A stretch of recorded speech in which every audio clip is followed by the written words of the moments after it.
qui vient voler notre joie, voler notre paix. Ok? Donc, il y a un ennemi à combattre. Mais si toi, tu te mets à combattre un être humain, tu vas retrouver Dieu devant, tu vas retrouver Dieu sur ton chemin. Tu vas croiser Dieu sur ton chemin. Ok? Donc, le moment, lorsque la personne quitte là, c'est comme, je prends l'exemple de Moïse, lorsqu'il baisse sa main, c'est ce que la parole dit. Lorsque tu quittes, tu es fâché, tu quittes, l'ennemi est en train de gagner. Ok, c'est ce que ça veut dire ici. Ben, je prends Amalek, c'est comme le Goliath, c'est comme le monstre, c'est comme celui qui combat, c'est comme l'ennemi, ok? Donc, lorsque Moïse élève sa main, ok? Israël était le plus fort, ok?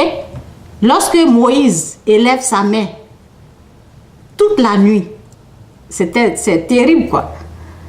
Ok? Et lorsque il baissait sa main, lorsqu'il est fatigué, Amalek était le plus fort. Donc ici, on dit... Ok, je vais aller en bas pour voir.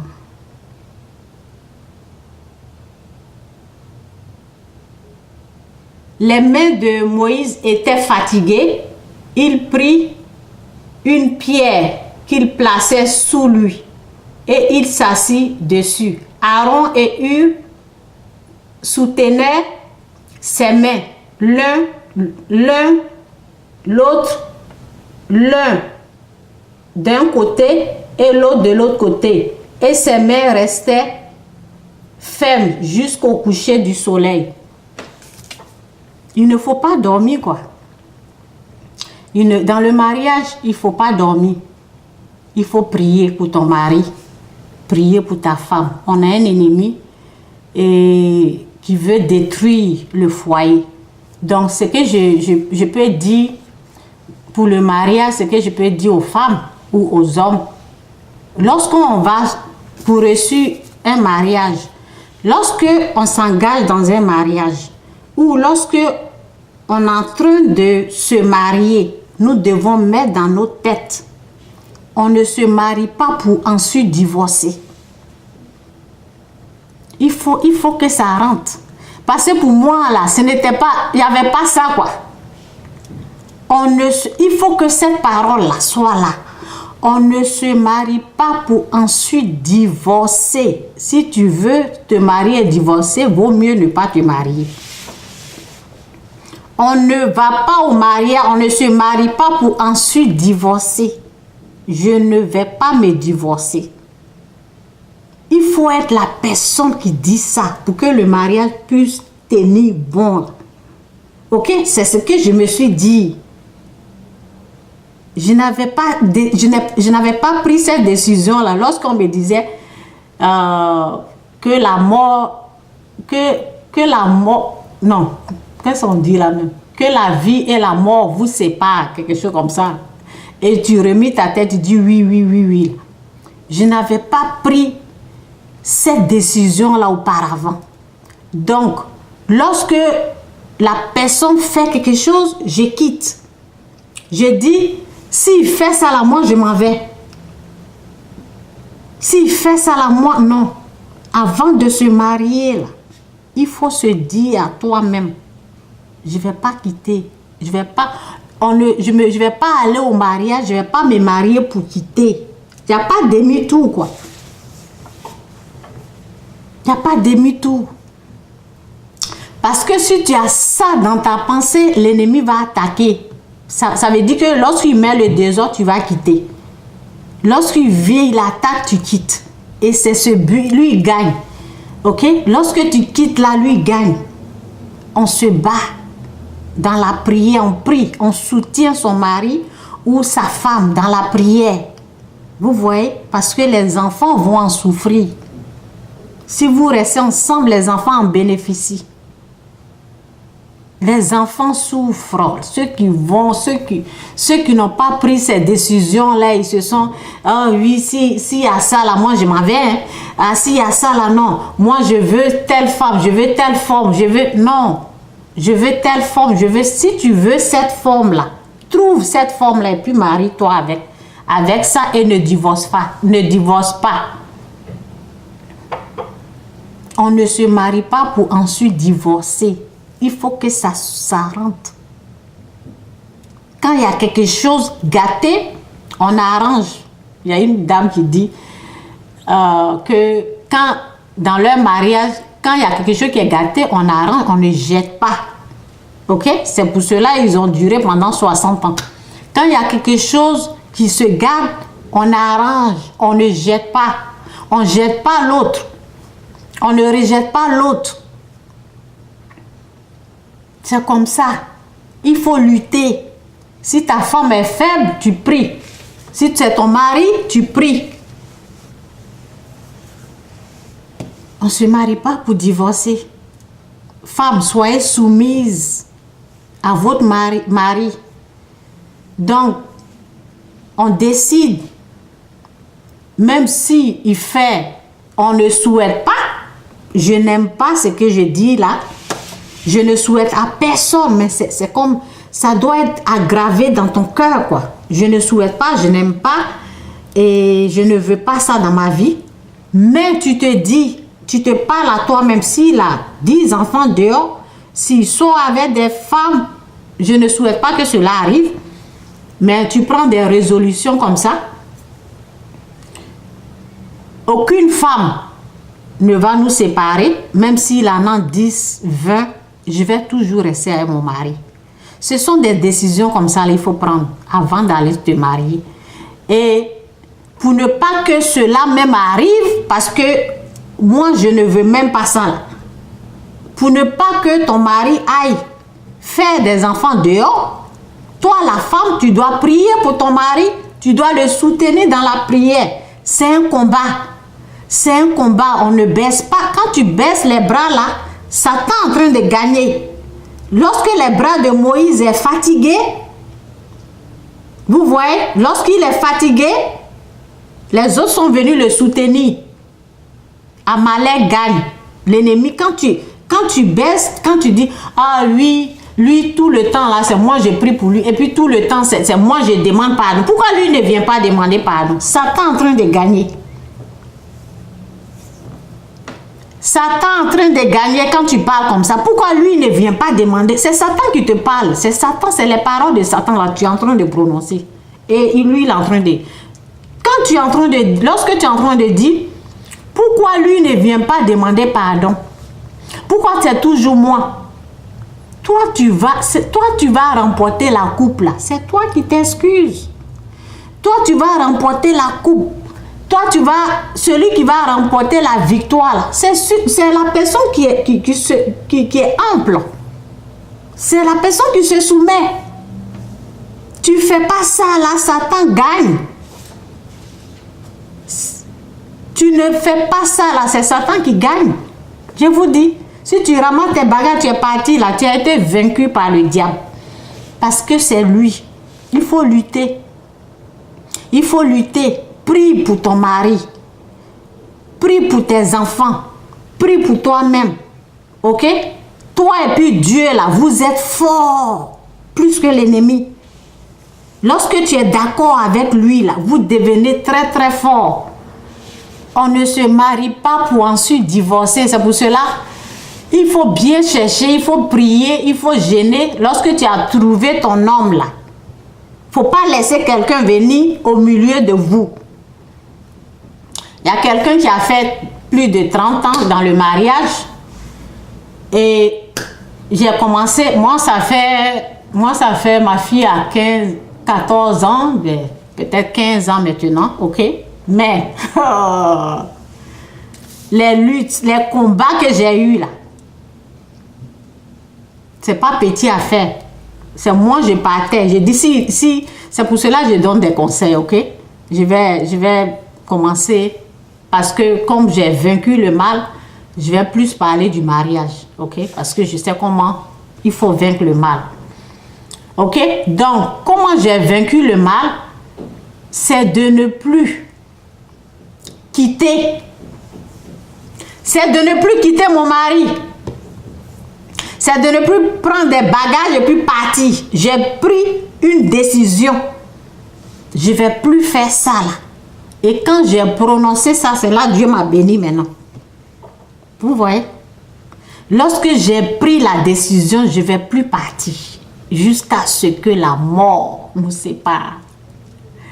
Vous voyez? Lorsque tu acceptes ce que Dieu a dit là. Lorsque ce que Dieu a dit là s'installe maintenant là. Ah, qui peut t'enlever? Il n'y a pas quelqu'un. Satan ne peut pas. Satan ne peut pas. Soutiens ton mari dans la prière s'il est faible. Même s'il ne va pas à l'église, ne le force pas. Lorsqu'il va voir un changement en toi, il va te suivre. Tu ne vas même pas l'appeler. Il va te suivre. S'il n'est pas chrétien, ce n'est pas grave. Prie pour lui. Fais la volonté de toi et puis Dieu là, vous êtes... Dieu même sans toi, il est fort déjà. Mais vous deux là, il faut écouter la parole. Et écouter ceux qui ont traversé quoi, le chemin. Ceux qui ont vaincu le mal. Il faut les écouter pour le mariage. Je disais qu'il y a quelqu'un qui... Plus de 30 ans. Au début, je parlais à la personne ne veut pas m'écouter. Et j'ai pris une décision pour dire à la personne, ne viens plus me parler si tu ne veux pas m'écouter. Oui, souvent il faut être... Souvent, il ne faut pas caresser les gens dans le sens du poil. Hein. Souvent, il faut être droit. Écoute, tu ne veux pas m'écouter, ne viens plus me parler de tes problèmes. Parce que quand je te parle, il faut appliquer ce que je dis parce que moi-même, je l'ai appliqué, ça a marché dans ma vie. Et je te dis ça. Faut jamais, ok? Faut jamais attendre que quelqu'un vienne s'excuser. Toi-même, demande pardon. Si tu as fait des erreurs. Ou soit la personne qui pardonne dans le mariage, soit la personne qui demande aussi pardon. Si tu as fait des erreurs, même demande pardon à ton enfant de 2 ans. Une année, tu as tapé là. Dieu n'aime pas. Si tu as tapé ton enfant, c'est par rapport à la colère que tu as fait ça là. Normalement, on ne tape pas les enfants. Ça les traumatise. Parce que la colère là, Dieu n'approuve pas la colère. Tu frappes ton enfant. Après là, si tu redeviens toi-même là, dis pardonne-moi. Appelle l'enfant, parle à ton enfant doucement. Pardonne-moi. Et l'enfant va savoir que sa maman s'est excusée. Il faut moi, mon mari s'excuse. Moi-même, je m'excuse si je fais des erreurs. Je ne suis pas parfaite. Si je me suis laissée emporter par la colère, ben après, si je redeviens moi-même, je dis pardonne-moi, même si elle est petite. C'est comme ça, on n'est pas parfait. Tu fais des erreurs, tu frappes l'enfant, demande pardon. Et c'est comme ça, ok? Donc, soit la personne qui demande pardon. Si tu n'arrives pas, force-toi. Force-toi. Tu vas arriver. Tu as fait une fois. Fais les efforts. Demande, essaie de... Il ne faut pas être orgueilleux. Fais les efforts. Avant, c'était dur pour moi. Lorsque tu es pécheur, tu vas tourner là pour te donner toi-même raison, quoi. Il ne faut pas faire ça là. Il ne faut pas être comme un serpent, quoi. Tu as tort, tu demandes pardon. Tu demandes aux gens de t'excuser ou tu demandes pardon, excuse-moi. Et c'est pas facile. Un peu, un jour, tu vas arriver à le faire. Dieu, il est bon. Il faut écouter la parole. La parole dit, ici, je vais terminer là, dans Jacques, ok? Ça m'a beaucoup aidé. Dans Jacques.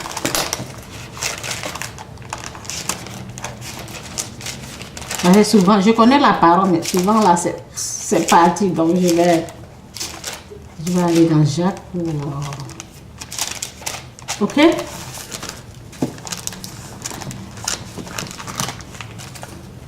Soumettez-vous donc à Dieu et résistez au diable et il fuira loin de vous. La soumission à Dieu fait fuir Satan. La soumission à Dieu. Soumettez-vous. Soumettez-vous. Soumettez-vous, ça veut dire résiste à ce que tu veux faire. Ce que tu veux faire, c'est ce que tu veux que l'autre vienne te demander pardon. Sois la première à demander pardon. Soumettez-vous à Dieu, résistez au diable. Résiste au mal. Si tu veux rendre le mal pour le mal, résiste à ça. Ok? La parole dit, femme, soyez soumise à votre mari. Ok? Souvent, quand tu fermes ton truc là, tu veux pas qu'il te touche là, tu es en train de désobéir à la voix de Dieu. C'est pas l'homme, c'est Dieu. C'est à Dieu que tu es en train de faire. Lorsque il veut et puis tu veux pas là, c'est Dieu. C'est pas la personne qui est là. C'est pour cela, le lendemain, tu vas voir garçon de nuit dans tes rêves. Dieu aussi va fermer sa porte. Et tu seras dans l'obscurité. C'est pour cela les gens ont garçon de nuit, femme de nuit.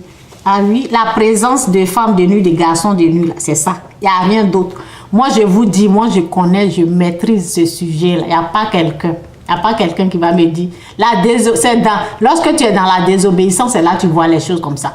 Lorsque tu es dans l'obéissance, c'est la lumière. Lorsque tu es dans la désobéissance, tu vas voir ta mère décédée, si elle est décédée, ou ton père, quelqu'un décédé. Lorsque vous voyez quelqu'un décédé dans votre rêve, ça veut dire qu'il y a un démon qui est là. Ça veut dire qu'il y a une porte qui est ouverte. Moi, c'est par là, je sais. Quelqu'un décédé dans tes rêves, c'est la présence des esprits impurs. Tu sais, vous savez, les esprits impurs, là, ils prennent la forme des gens. Ils ne peuvent pas venir comme ça, ils sont esprits. Donc, lorsque tu vois quelqu'un décédé, là, ça veut dire que si tu es sauvé, tu es rentré dans la désobéissance. Donc, fais la repentance, tu te réveilles, tu dis, Seigneur, qu'est-ce qui se passe? Aide-moi. Si je suis dans la désobéissance, ou bien montre-moi ce que j'ai fait. Si j'ai offensé quelqu'un, si j'ai mal parlé à quelqu'un, aide-moi à demander pardon. Et là, Dieu va te faire grâce. Tu seras dans la lumière. Je vais expliquer une fois. Lorsque moi j'étais dans la désobéissance, c'est la présence des esprits comme ça, tu vas voir. Et tu seras dérangé dans tes rêves. Donc moi, quand j'ai su, je me suis réveillée parce que je maîtrise le sujet. Je me suis réveillée, j'ai prié et j'ai demandé pardon à Dieu. Après, c'est comme si Dieu m'a montré dans une vision. C'est comme la lumière a commencé à s'allumer. C'est comme les ampoules. Et puis j'étais éclairée, j'étais maintenant dans la lumière du Christ. Alléluia. Ok? Donc lorsque vous remarquez, lorsque vous voyez quelqu'un décédé, la personne que vous savez qu'il est mort, et vous l'avez vu dans votre rêve, c'est que vous êtes dans la désobéissance. Dieu n'est pas d'accord quelque part. Ok? Vous avez fait quelque chose que Dieu il n'approuve pas, qu'il désapprouve. C'est pour cela. Faites des prières et Dieu va vous aider, il va vous débarrasser de ça, il va vous pardonner, il pardonne. Dieu nous pardonne nos péchés, ce qu'on n'a pas encore fait, ce qu'on fera, futur, ok, présent, futur, ok, Dieu nous pardonne. Donc il n'est pas fâché, on est seulement dans la désobéissance. Donc c'est pour cela on est rentré dans l'obscurité, ok. Lorsque on fait la repentance, il nous pardonne. Il faut reconnaître. Beaucoup ne savent pas ça. Reconnaître tes torts et Dieu va aider. Ok? Donc c'est ça. Affaire des garçons de nuit, mari de nuit. C'est ça. Tu vois ça dans tes rêves. Tu es dans la désobéissance. Tu n'es pas dans l'obéissance. Ok? Donc c'est un peu ça là. Fais ta part et Dieu fera ce que tu ne peux pas faire, ok? Il y a une parole ici, là, je vais terminer avec cette parole-là. C'est dans... J'aime cette parole. J'ai le docteur Charles Stanley. C'est lui qui prononçait cette parole. Chaque fois, lorsque je l'écoutais, c'est ça. Il dit, ne te fie pas. Ne te fie pas à ta propre intelligence, mais place toute ta confiance dans le Seigneur. Ok? Ne te fie pas à ta propre intelligence, c'est ça? Ne te fie pas à ta propre intelligence, mais place toute ta confiance dans le Seigneur. Appuie-toi sur lui dans tout ce que tu entreprends et il guidera tes pas. Ne te fie pas à ta propre, ne te fie pas à ton propre, excusez-moi, ne te fie pas à ton propre jugement, mais soumets-toi au Seigneur et détourne-toi du mal. Vous voyez ça? Ne te fie pas à ton propre jugement. Les deux paroles là, moi ça me fait trop du bien, ok? Ne te fie pas à ton propre jugement, mais soumets-toi au Seigneur et détourne-toi du mal. Mal en parole, mal en action. Ok? Que Dieu vous bénisse, un peu ça, ok? Donc, pour remporter la victoire dans le mariage, ne quitte jamais ton mari, ok? Pour ceux que leur mari est violent, je ne parle pas de ça, non. S'il est violent, s'il veut t'étrangler, s'il veut te gorger, là, tu appelles la police, ok? Je ne parle pas de ça. Je ne parle pas de ce sujet-là. S'il est violent, là, j'ai partagé une parole la fois passée, là, mais je ne retiens pas trop la parole. Femme, mari, aimez votre femme comme vous aimez votre corps, ok? J'espère que c'est ça. Donc, le mari doit aimer sa femme. Le mari doit aimer sa femme et ne doit jamais porter la main sur la... Non, on ne fait pas. La personne qui porte main, là, ce n'est pas ton mari. La personne qui te frappe, il y a des gens au pays, ils enlèvent les dents, ils frappent la femme jusqu'à ses dents, les enlèvent. C'est terrible. Quelqu'un qui te frappe, là, ce n'est pas ton mari, mon frère. Aimer la femme de la manière que tu t'aimes toi-même. Dieu dit d'aimer ta femme comme ça. Et pour la femme, c'est la soumission, parce que nous, les femmes, on est souvent bizarres. La soumission, ok? Donc, respecte ça. S'il y a des jours que tu déconnes, il faut toujours demander pardon à l'homme, demander pardon à Dieu, ok? Si tu as mis ciseaux comme ça, tu as fait tes jambes comme ça la nuit, s'il n'a pas eu accès, c'est un péché. Dieu n'aime pas ça. Il dit de ne pas se priver l'un de l'autre. Dieu n'aime pas. Donc souvent, nous les femmes là, on est un peu, vous voyez, ok? Donc, lorsque tu fais ça là, demande pardon, prie, dis à Dieu de t'aider. Et Dieu va t'aider. Et demande pardon à l'homme. Le pardon, toujours, il faut pardonner dans le couple. Il ne faut pas être la personne qui quitte. Reste, lutte. Il faut lutter. C'est Satan oh non, c'est Satan qui dérange. C'est Satan. Si tu fais ta part, Dieu sera avec toi. La parole là, il faut que je retrouve. La corde à 3 fils.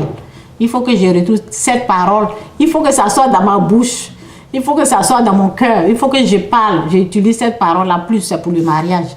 La corde à 3 fils, ok? Ou 2 fils, ok? Donc, soit la personne qui prie, soit la personne qui ne va pas en arrière, soit la personne qui ne veut pas divorcer, quoi. Prie, lutte. Lutte contre l'ennemi. Ne baisse pas les bras. Ok? Donc, la parole ici dit, lorsque tu baisses les bras, lorsque Moïse élevait les bras, sa main était comme ça. Waouh! Sa main était comme ça. Ok? Lorsque Moïse élevait sa main, Israël était le plus fort.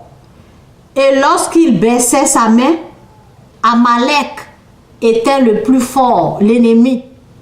Lorsque tu veux, tu es en train de dire, ah oui, c'est moi toujours, je nettoie ici, c'est moi toujours, je fais ça là, c'est moi toujours. Quand tu te plains, il faut faire.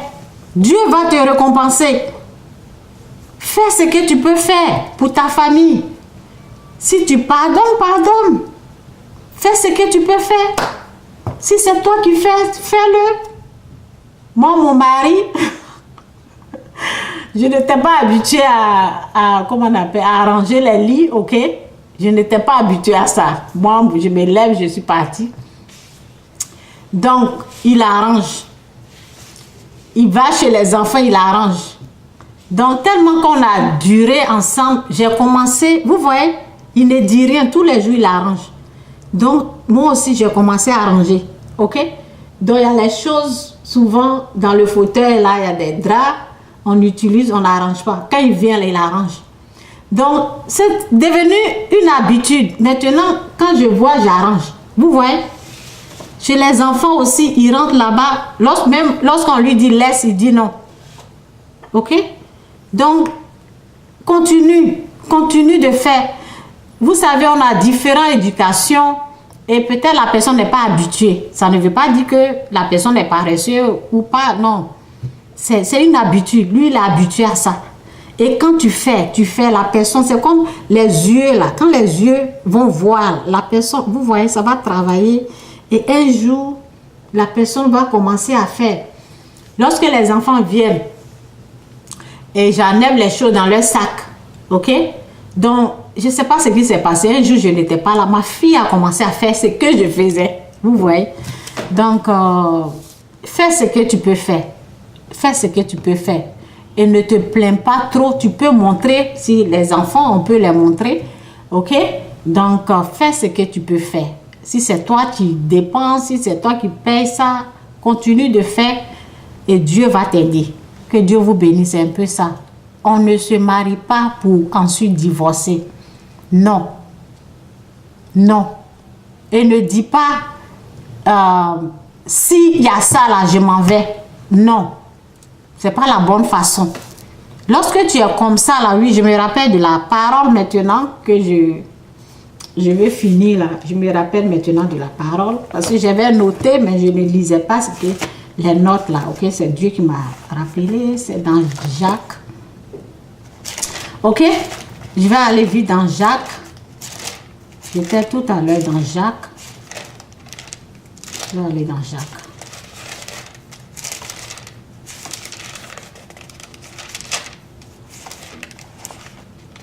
Je n'ai pas dépassé Jacques là.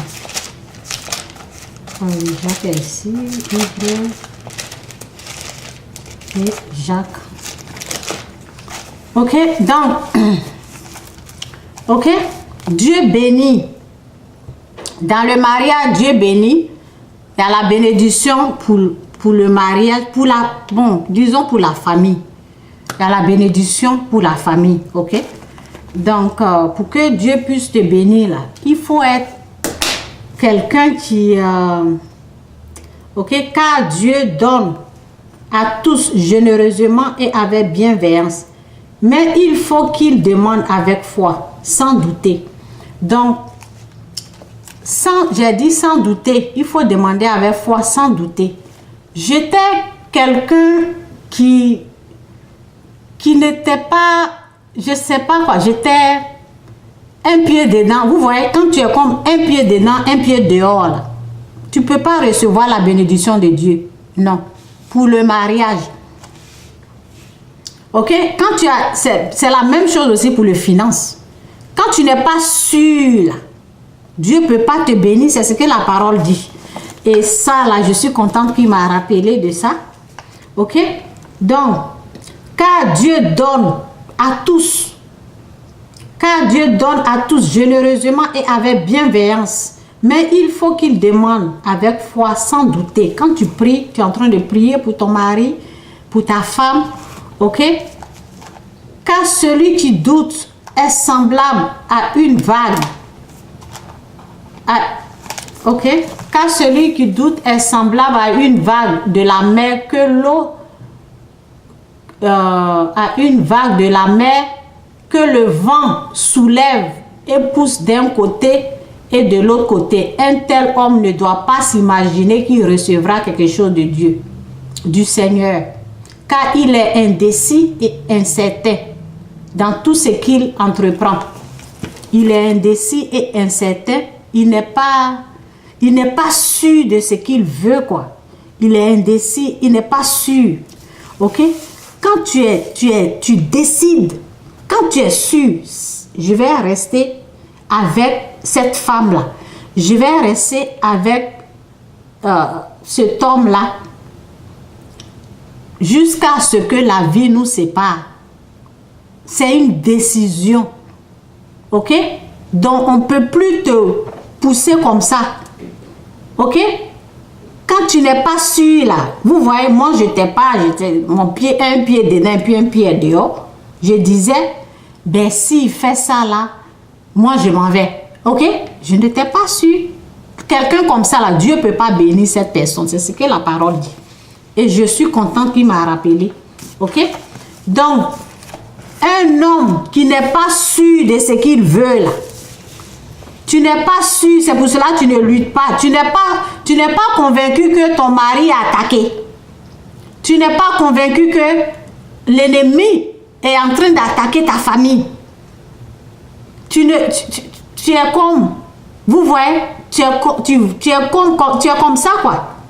Lorsque tu es conscient que quelque chose est en train de frapper, quelque chose est en train de s'attaquer à ta famille, toi, tu te lèves dans ta foi et tu combats cette chose-là tu te mets d'accord avec Dieu, tu combats et tu fais fuir la chose. Mais s'il fait ça là, si tu dois partir, vous voyez, Dieu ne peut pas t'aider. C'est ce que la parole dit. Car Dieu donne à tous généreusement et avec bienveillance. Mais il faut qu'il demande avec foi sans douter. Car celui qui doute est semblable à une vague de la mer que le vent soulève et pousse d'un côté ou de l'autre. Un tel homme ne doit pas s'imaginer qu'il recevra quelque chose du Seigneur, car il est indécis et incertain dans tout ce qu'il entreprend. Il faut être sûr de ce que tu veux. Il faut être sûr. Moi, j'ai pris une décision. Je dis, peu importe ce qui va se passer, je ne vais plus quitter mon mari. Je vais jamais, parce que lorsque je partais avant, je me disais, s'il ne change pas, je vais divorcer. Vous voyez? Lorsque tu as ça dans ta tête, là, Dieu ne peut pas t'aider.